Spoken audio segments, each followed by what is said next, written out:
Hai guys, apa kabar? Semoga kalian sehat dan sukses selalu dimanapun kalian berada, teman-teman. Yap, besok, tepatnya hari Jumat, tanggal 29 Juli jam 16.30 waktu Indonesia Barat akan dimulai event yang sangat prestisius di dunia percaturan, yaitu Olimpiade Catur tahun 2022. Ini Olimpiade yang pertama kali diadakan ya, teman-teman, setelah 4 tahun lalu. Tepatnya 2018, terakhir kali Olimpiade offline diadakan. Nah, di Olimpiade Catur kali ini tidak ketinggalan juara dunia catur Magnus Carlsen ikut membela negaranya, Norwegia, yang berada di unggulan ketiga, guys.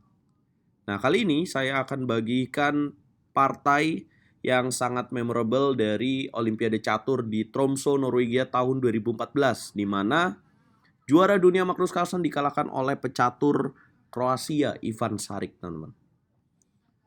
Nah, langsung saja kita mulai. Partainya, Ivan Šarić pegang bow putih memulai dengan langkah E4 dan dijawab Magnus E5. Kemudian kuda ke petak F3, Magnus Carlsen kuda ke petak C6.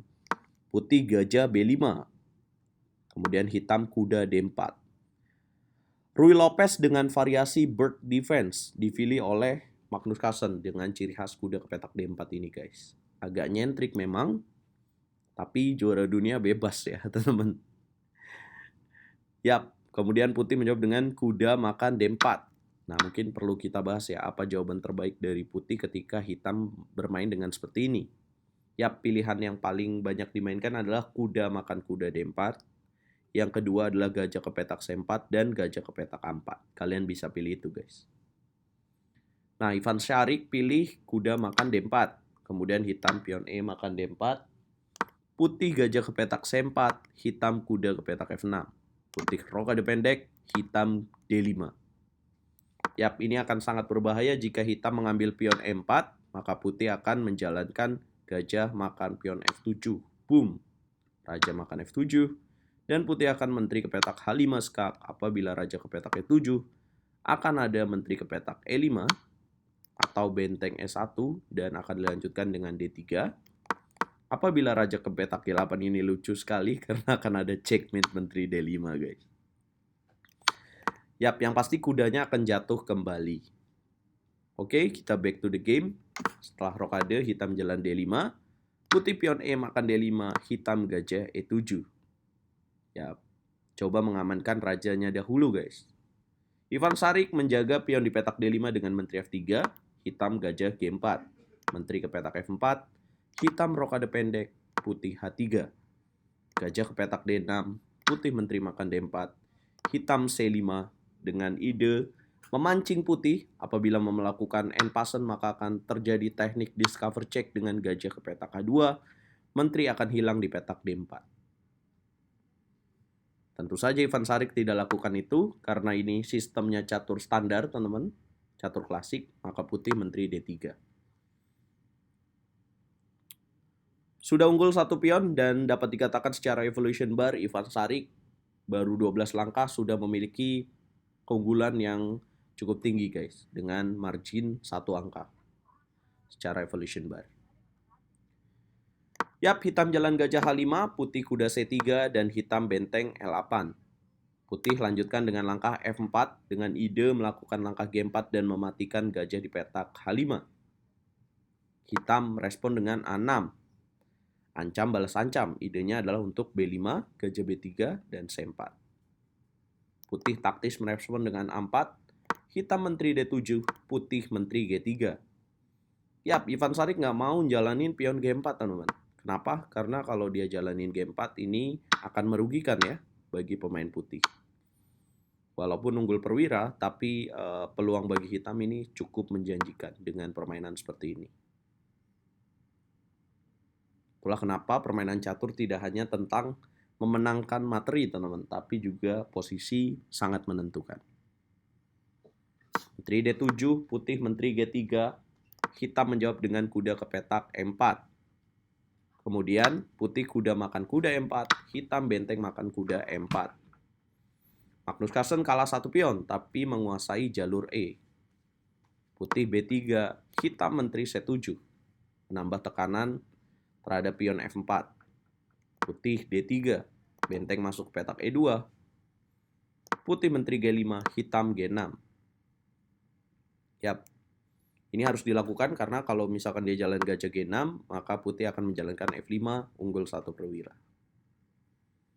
Nah, setelah langkah G6, ini waktunya kalian untuk seperti biasa teman-teman menjawab kira-kira kalau kalian jadi Ivan Sharik sebagai pemain putih, langkah apa yang akan kalian mainkan teman-teman. Kalian juga bisa lihat evolution bar-nya tinggi sekali keunggulan bagi putih.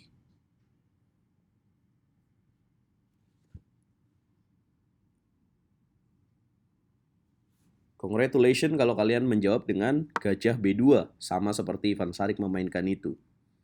Yap, memanfaatkan jalur yang terbuka ya, diagonal B2 sampai ke petak H8, dan ini sangat berbahaya.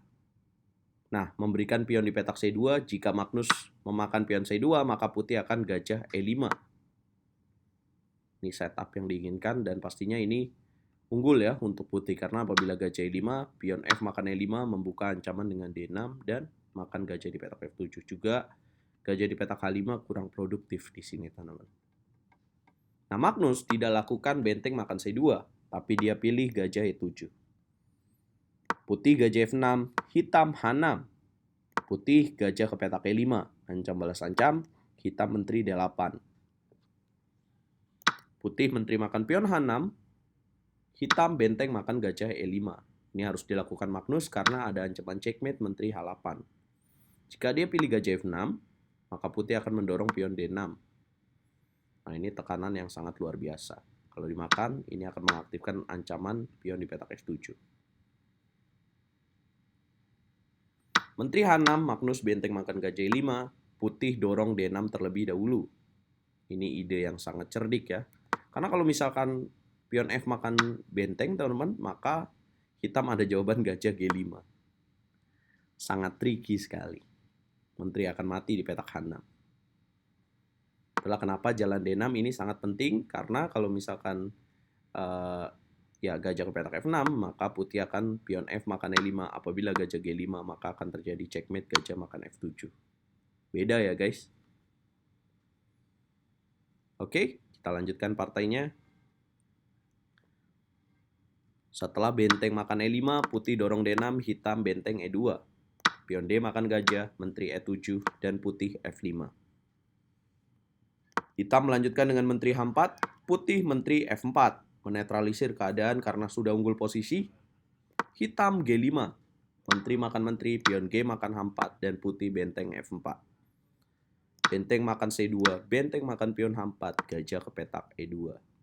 Putih benteng M4, hitam benteng D2, dan putih benteng E7. Kemudian hitam gajah D3, putih gajah F7, hitam raja F8, dan putih F6. Benteng ke petak D8, putih gajah H5, hitam raja G8. Ivan Sharik menutup kemenangan dengan benteng E8. Boom. Magnus Carlsen menyerah. Yap, karena kenapa dia menyerah? Yap teman-teman, karena kalau misalkan benteng makan benteng, maka akan dorong pion F7 dan pion akan promosi. Jelas ini akan unggul bagi Ivan Sharik. Nah, ini salah satu partai yang cukup mengejutkan bagi karir seorang Magnus Carlsen di Olimpiade Catur. Tepatnya ini dimainkan di Tromsø 2014, apalagi ini main di negaranya. Dan ini banyak mendapatkan perhatian dunia, teman-teman.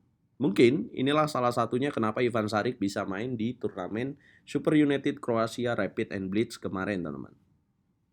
Nah, apakah akan terjadi kejutan di Olimpiade Catur kali ini di Chennai? Apakah Magnus akan kalah dengan lawan yang cukup mengejutkan? Coba komen. Jangan lupa like, share, komen, dan subscribe buat dukung terus RL Chess biar semangat bikin konten. Jangan lupa kalian bisa saksikan Olimpiade Catur secara live di Chesscom Indonesia. Saya dan Chelsea akan memandu kalian untuk menyaksikan langkah-langkah terbaik pecatur dunia. Jangan lupa nonton ya guys.